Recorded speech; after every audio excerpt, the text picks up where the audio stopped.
Hello guys, simple talk with Praveen Hatkar मध्ये आपलं स्वागत आहे। कसे आहात? मजेत ना? आज एक मीनिंगफुल स्टोरी आपल्यासाठी घेऊन आलो आहे।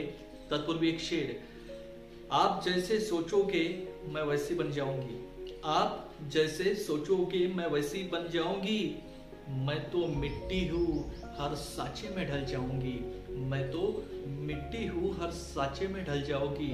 बघा मित्रांनो, एक कुंभार असतो, तो एक वस्तू बनवत असतो, त्या साच्यामध्ये टाकायची तो वस्तू बनवत असतो आणि नंतर बघितलं जातं की ती जी वस्तू आहे ना, ती चिलीम बनलेली आहे, अतिशय सुबक, अतिशय सुंदर, त्याच्यावर काम चालू असतं। अचानक त्याच्या डोक्यात काय विचारतो माहित नाही आणि तो पूर्ण तो साचा तोडून टाकतो, ती माती करून टाकतो त्याची। नंतर ती माती त्याला विचारते की एवढी सुंदर तू चिलीम बनवली माझी आणि तू मला तोडून टाकलं, का असं केलं? तेव्हा तो कुंभार म्हणतो की माझ्या डोक्यात एक विचार आला की तुला चिलीम न बनवता आता तुला एक मातीचं मडकं बनवायचं आहे। हे ऐकताच त्या मातीच्या डोळ्यात थोडंसं पाणी येतं आणि ती आनंदाने म्हणते की बरं झालं की तू मला चिलीम बनवत नाहीये, मातीचं मडकं बनवत आहे।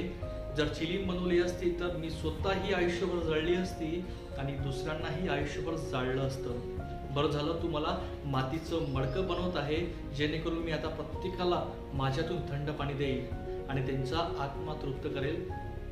बघा मित्रांनो, आपलं आयुष्य असंच असतं, नेमकं आपल्याला ठरवायचं असतं की आपल्याला नेमकं कुठल्या साईडमध्ये जायचं आहे। जर तुमच्या हातात एखादी गोष्टी असेल तर त्याचे तुम्हाला पॉझिटिव्ह वेनी जायचं आहे की निगेटिव्ह वेनी जायचं आहे, म्हणजे तुम्हाला मातीच्या मडक्यासारखं बनायचं आहे ती गोष्ट की त्या चिलीमसारखी, हे तुम्हाला ठरवायचं आहे। नेहमी पॉझिटिव्ह राहा, सत्कार्य करता सत्कर्म करत राहा।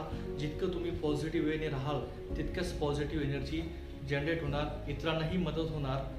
नक्कीच मित्रांनो, ऐकत राहा सिंपल टॉक विथ प्रवीण हटकर।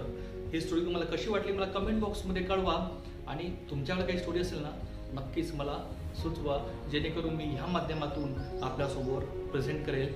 मित्रांनो, be creative, be positive and be सेलिब्रेटिव्ह।